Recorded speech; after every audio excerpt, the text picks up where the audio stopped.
What's this one about? Making it? Like making it big? No, like making it. Like making things in New York.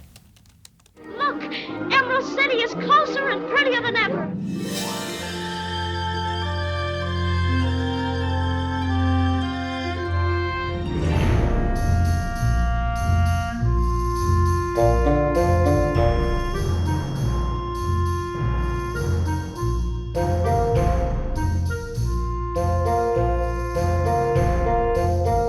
The shimmering towers of Manhattan may be fashion's Emerald City, but designers need a lot more than brains, heart, and courage for their work to reach this Oz.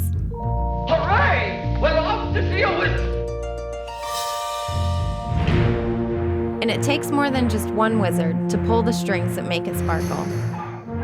The real magic lies just 20 blocks south of Central Park in the New York City Garment District. There, in just 1 square mile between 34th and 40th Streets, designers can still find the cutters, pattern makers, and sewers to make their wildest dreams come true. Then all these seams have to be attached, look. All together with a long stitch. When dressmaker Ari Magallanes came to the U.S. from Ecuador in the 70s, he was one of about 150,000 New Yorkers who make clothing for a living. Today there are 18,000, half of whom work in the garment district, and are still finding a way to make it in Manhattan. You don't see when the dress is finished, of course. You see one dress. But one dress is 1 million pieces altogether. It's like a building. Yes. For example, those 4 dresses for Bibu, it took more than a week already.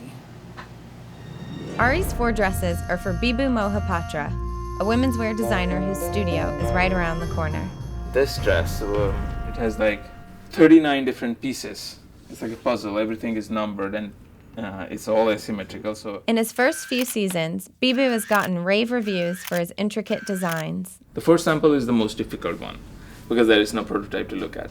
So Ari comes in and makes the sample, and then after the samples are made, we show, and then once we get the production order, the production goes to Ari. Now he has to make 15 of them in different sizes. Manufacturers like Ari are increasingly rare, but Hazel Clark, a dean at Parsons, said the School of Fashion just up 7th Avenue brings around 800 aspiring designers to New York each year. My, people come and go so quickly here.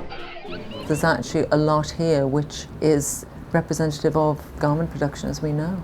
Access to fabrics, buttons, etc., but also access to skilled people, people to sew and cut. I think students come to New York because New York is New York. This is America's fashion city. We must be over the rainbow.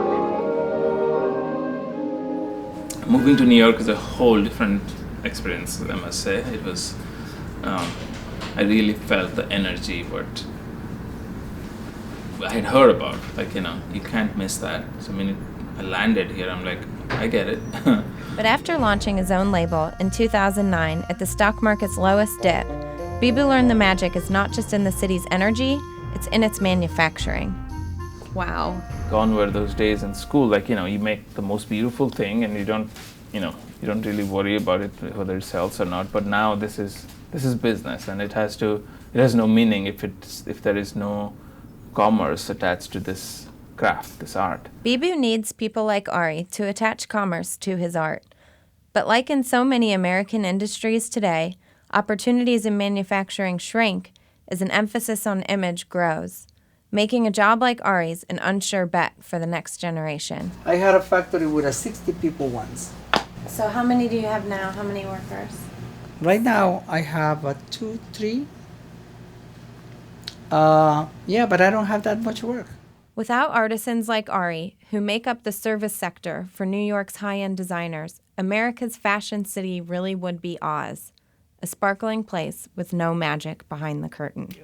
For years, Ari's work came in a steady stream, but today many of New York's designers send their production orders overseas. Historically, government regulations have protected factories like Ari's from skyrocketing rents, but real estate pressure in the neighborhood continues to rise, taking Ari's rent with it. Less work and increasing costs make it a wonder Ari stays at it when retirement could await in Ecuador.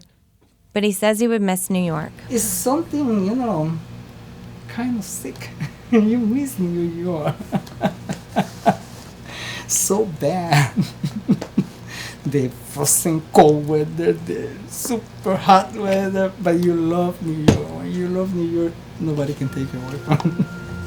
Just like Ari said, it can be a little crazy, but for creative people with a dream to realize, there's no place like New York.